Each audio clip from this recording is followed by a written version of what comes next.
Welcome back to Marketing Your Business. In the last episode we discussed marketing ideas. Today I will discuss reasons why businesses fail. It is said the example of stupidity is doing the same thing over and expecting different results. If something is not working, change it. The main reasons businesses fail are as follows. There is not enough demand for the product or service at a price that will produce a profit for the company. This, for example, would include a startup trying to compete against big name companies and their market share. Since the big name companies sell at greater volumes, they get products at a lower price. If you cannot beat them with price, beat them with customer service. Also, you will need to sell products where there is a demand. Don't sell surfboards in northern Texas. It won't work. Owners who cannot get out of their own way. Some may be stubborn, want to avoid risk and conflicts, meaning they need to be liked by everyone, even employees and vendors who can't do their jobs. They cannot get rid of the problems, which leads to more problems. Others may be perfectionist, greedy, self-righteous, paranoid, indignant or insecure. You get the idea. Sometimes, you can tell these owners what the problem is, they will recognize that you are right, but continue to make the same mistakes over and over. Out of control growth. This one might be the saddest of all reasons for failure, a successful business that is ruined by overexpansion. This would include moving into markets that are not as profitable, experiencing growing pains that damage the business, or borrowing too much money in an attempt to keep growth at a particular rate. Sometimes less is more. Poor accounting. You cannot be in control of a business if you don't know what is going on. With bad numbers or no numbers, a company is flying blind, and it happens all of the time.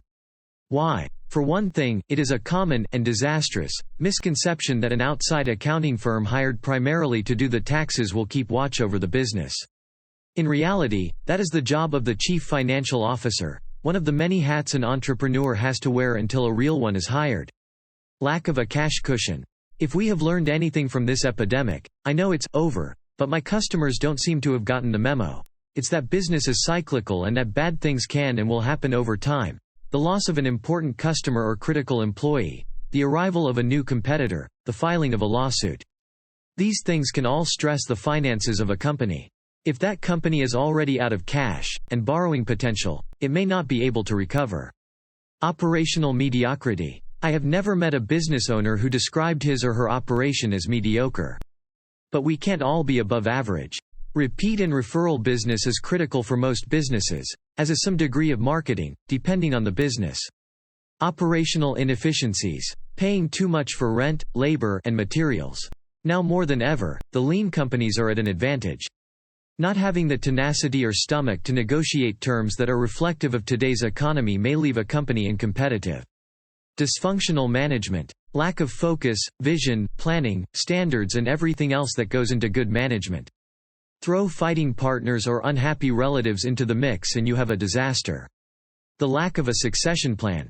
We're talking nepotism, power struggles, significant players being replaced by people who are in over their heads, all reasons many family businesses do not make it to the next generation. A declining market. Bookstores, music stores, printing businesses and many others are dealing with changes in technology, consumer demand, and competition from huge companies with more buying power and advertising dollars. Poor quality product. Unfocused leadership. Poor sales reps. Unethical business practices with customers and late shipments. Lastly, for today, the owners don't have a business plan. They build a website without having any sort of business plan. That's putting the cart before the horse. Develop a business plan first, then build a website. That will do it for this week. Next week we will continue to discuss more reasons businesses fail. I'm your host Keith Brooks and thank you for stopping by. I hope to see you next week. Thank you for joining and see you next time. I'm Xenia and I hope to see you next week. As always, please like, subscribe and share. Thank you and see you next week.